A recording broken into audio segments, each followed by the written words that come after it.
ამერიკის შეერთებული შტატების მე-6 ფლოტის კრეისერი ველა გალფი ბათუმის პორტშია.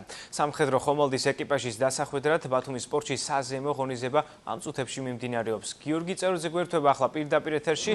გიორგი, ვინ არიან ამერიკული სამხედრო ხომალდის სტუმრები და გაკეთდა თუ არა რაიმე განცხადებები მათი მხრიდან? გიორგი, როგორც უკვე შენ აღნიშნე, ამ წუთებში CG-72 ველა გალფიზე, რომელიც განეკუთვნება ტიკონდეროგას კლასს, მიმდინარეობს ოფიციალური შეხვედრა აქ ამერიკის ელჩის და ხომალდის კაპიტნის რობ კიცის მოწვევით ფრეგატზე იმყოფებიან საქართველოს მთავრობის წარმომადგენლები, მათ შორისაა პრემიერ-მინისტრი ირაკლი ღარიბაშვილი, ვიცე-პრემიერი კახი კალაძე, ასევე ეკონომიკის მინისტრი და შინაგან საქმეთა მინისტრი. ხომალდზე ამ წუთებში იმყოფებიან უმცირესობის წარმომადგენლებიც, გიგი წერეთელი, გიგა ბოკერია მეუღლესთან ერთად, ასევე აჭარის მთავრობის წევრები და სხვა მაღალი რანგის სამხედრო პირები. ამერიკული ფრეგატი ბათუმის ნავსადგურში დღეს შემოვიდა და თქვენ შეგიძლიათ ახლა პირდაპირ ეთერში მოისმინოთ ის კომენტარები, რომელიც ოფიციალურ მიღებაზე გაკეთდა. ჩვენთვის, საქართველოსთვის, პირად ჩემთვის და მთავრობისთვის და ჩვენი ხალხისთვის ეს არის კიდევ ერთი ნათელი დემონსტრირება იმისა, რომ ჩვენ გვაქვს ამერიკის მთავრობის ნათელი მხარდაჭერა და სწორედ დღევანდელი დღე არის ამის კიდევ ერთი დემონსტრირება.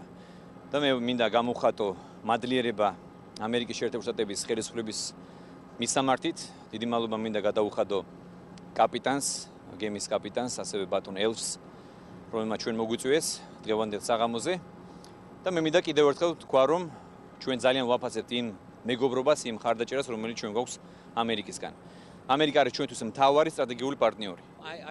ხომალდის ბათუმის პორტში შემოსვლა კიდევ ერთხელ ხაზს უსვამს ამერიკის შეერთებული შტატებისა და საქართველოს პარტნიორობას და იმ ერთგულებას, რასაც ჩვენი ქვეყნები იჩენენ შავ ზღვაში თავისუფალი ნავიგაციისა და უსაფრთხოებისათვის.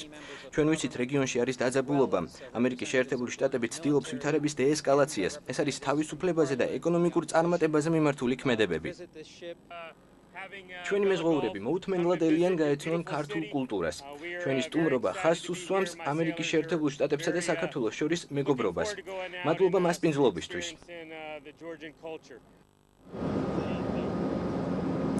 CG-72 ველა გალფი, როგორც უკვე დღეს აღვნიშნეთ, ბათუმში დღეს შემოვიდა დილის 10 საათზე. ხვალ საქართველოს სანაპირო დაცვის დეპარტამენტის პირად შემადგენლობასთან ერთად დაგეგმილია სხვადასხვა სახის წვრთნები. ტიკონდეროგას კლასის ხომალდი ბათუმის პორტს 20 აგვისტოს დატოვებს.